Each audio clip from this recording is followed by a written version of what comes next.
Kita buka dengan informasi pertama, Saudara. Di tengah wabah pandemi COVID-19, masyarakat Kota Banda Aceh memadati tempat-tempat penjualan takjil untuk membeli aneka panganan berbuka puasa.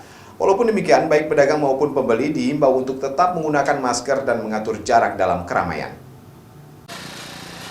Seperti yang terlihat di salah satu pusat penjualan panganan berbuka puasa di Jalan Tuanku Pulo di Baruh, Gampung Baru, Kecamatan Baitur Rahman, Banda Aceh ini.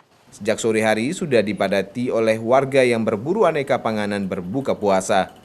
Namun di tengah pandemi COVID-19 yang melanda dunia saat ini, baik pedagang maupun pembeli tetap diimbau untuk menerapkan protokol kesehatan dengan menggunakan masker dan menjaga jarak dalam keramaian. Menurut para pedagang, sebelumnya mereka selalu diingatkan oleh pemerintah dan aparat keamanan mematuhi aturan protokol kesehatan di tengah pandemi COVID-19 saat ini, untuk tetap menggunakan masker dan menjaga jarak antar pedagang serta dengan pembeli, dengan tujuan untuk memutus mata rantai penyebaran virus corona.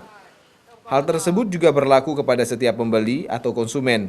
Walaupun demikian, masih ada juga warga yang abai dengan himbauan protokol kesehatan dari pemerintah tersebut.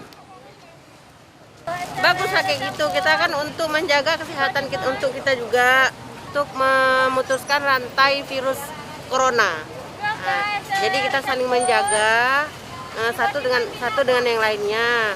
Habis itu jaga jarak. Yang penting jaga kesehatan. Untuk keluarga kita jaga, ya minimal keluarga kita pakai masker.